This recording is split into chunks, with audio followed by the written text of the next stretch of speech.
जैसे कि आज मैं फिर से वचन लेकर आई हूँ कि हम जैसा अपने लिए व्यवहार चाहते हैं तो हमें दूसरों के साथ भी वैसा ही व्यवहार करना है। क्योंकि यदि हम दूसरों के साथ अच्छा व्यवहार नहीं करते हैं तो जैसा व्यवहार हम दूसरों के साथ करते हैं, आगे आने वाले टाइम में हमें भी फिर वैसा ही व्यवहार मिलता है। हालेलुया। आज मैं लेके आई हूँ वचन न्याइयों 1 से पढ़ेंगे। यहोशू के मरने के बाद इज़राइलियों ने यहोवा से पूछा, कनानियों के विरुद्ध लड़ने को हमारी ओर से पहले कौन चढ़ाई करेगा। हालेलुया। जब यहोशू की मृत्यु हो गई थी तो उसके बाद इज़राइलियों ने क्या किया, यहोवा से पूछा। तो यहोवा ने क्या किया, उन्हें बताया।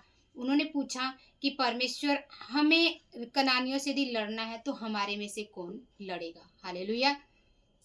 यहोवा ने उन्हें उत्तर दिया कि तुम्हारे में से जो यहूदा है वो उस पर चढ़ाई करे। हालेलुया।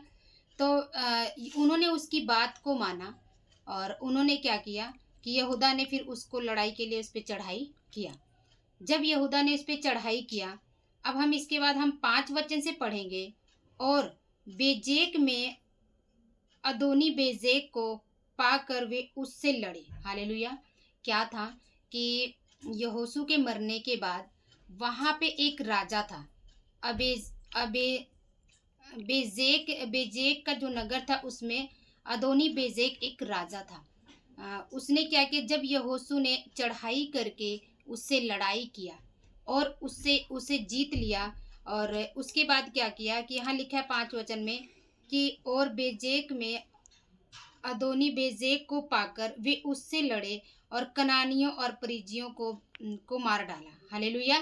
परंतु जो राजा था वो भागा, तब उसका पीछा करके उसे पकड़ लिया और उसके हाथ पांव के अंगूठे काट डाले। हालेलुया। जब जब इज़राइलियों ने क्या किया, जब उसके पीछे भागे, राजा के पीछे, और राजा को क्या किया कि पकड़ लिया, पकड़ के उसके हाथ और पैरों के अंगूठे को काट दिया। हालेलुया। तो मैं आपको ये बताना चाहती हूँ, जैसा मैंने बोला था कि जब हम किसी के साथ जैसा व्यवहार करते हैं, आगे आने वाले टाइम में हमें जब हम व्यवहार कर देते तो हमें लगता बस हमने कर दिया, कोई बात नहीं, आगे हमारे साथ कुछ नहीं होगा। लेकिन ऐसा नहीं है। परमेश्वर का वचन क्या कहता है कि आगे आने वाले टाइम में जब अ, अदोनी बेजेक जो था उसने अपने आप 7 वचन में कहा है, अ, तब अदोनी बेजेक ने कहा, हाथ पांव के अंगूठे काटे हुए 70 राजा मेरी मेज के नीचे टुकड़े बिनते थे। हालेलुया। कितना बोला, 70 राजा। 70 राजा क्या कर रहे थे कि उसकी मेज के नीचे टुकड़े बिनते थे। मतलब क्या था कि जो ये राजा है इसने क्या किया था कि 70 राजाओं के हाथ और पैर के अंगूठे को कटवा डाला, कटवा के और उन्हें इतना नीचा कर दिया उन राजाओं को कि उसके मेज के नीचे जो पड़ा हुआ होता था, जो गिरा हुआ होता था, वो क्या करते थे, खाते थे। हालेलुया। अब उसने क्या किया, अपने मुंह से जो ये अदोनी बेजेक राजा है उसने अपने मुंह से क्या बोला कि जैसा मैंने किया था वैसा ही बदला परमेश्वर ने मुझे दिया। हालेलुया। इसलिए हमें क्या करना है कि कुछ भी व्यवहार करने से पहले, हम कुछ भी काम करते हैं और किसी के साथ कुछ भी व्यवहार करते हैं, उससे पहले क्या है कि हमें ये देखना पड़ेगा।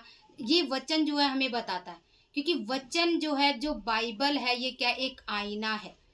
जब बाइबल को हम पढ़ते हैं तो एक आईने की तरह साफ कर देता है। अब क्या है कि इसमें फिर उसने क्या किया, तब वे उसे यरूशलेम में ले गए और वहां पर वो मर गया। हालेलुया। क्या है कि अब वो वहां पर मर गया। मतलब उसने 7 वचन में उसने अपने मुंह से ये बात कही कि जैसे मेरे हाथ और पैरों के अंगूठों को कटवाया गया है, जब मेरा टाइम था तो मैंने क्या किया था, 70 राजाओं के हाथ और पैर के अंगूठों को कटवा डाला था। हालेलुया। तो क्या है कि अब उसके साथ भी उसने ये भी बोला है कि परमेश्वर ने क्या बोला कि वैसा ही बदला परमेश्वर ने मुझे दिया है। हालेलुया। इसलिए हमें क्या करना है कि हमें कुछ भी करने से पहले अपने जीवन में देखना है कि हम क्या कर रहे हैं। ये वचन जो हमें बता दिया गया है कि इस वचन में परमेश्वर ने हमें बता दिया है कि हमारा व्यवहार जो है वो कैसा होना चाहिए। हालेलुया। हमारे व्यवहार में कैसी बातें होना चाहिए, हमारा व्यवहार कैसा होना चाहिए, इस वचन में हमें बता दिया गया कि उसने अपने मुँह से इस बात को बोल दिया कि परमेश्वर ने मुझे ऐसा क्या किया है कि बदला दे दिया। हालेलुया! तो इसलिए हमें क्या करना चाहिए, हमें अपने जीवन में बहुत ही सोच और समझ के साथ दूसरे के साथ व्यवहार करना चाहिए कि कोई हमारे साथ यदि गलत करता है, कोई बुरा करता है, तो वो उसकी मर्ज़ी है ना। परमेश्वर ने बोला है, परमेश्वर कहता है कि तुम अपनी तरफ से सबके साथ अच्छा करो, किसी के साथ बुरा मत करो। क्योंकि परमेश्वर के वचन में लिखा हुआ है कि बुराई के बदले तुम बुराई मत करो, लेकिन भलाई से बुराई को जीत लो। हालेलुया! यदि कोई तुम्हारे साथ कोई बुरा करता है, तो तुम क्या करो कि उसके साथ भलाई करो और भलाई से तुम उसको जीत लो। हालेलुया! तो इसलिए परमेश्वर का वचन एक सच में आईने की तरह है और हमें ये बता देता है कि हमें अपने जीवन में कैसे जीवन जीना है। हालेलुया! सबको जय मसीह।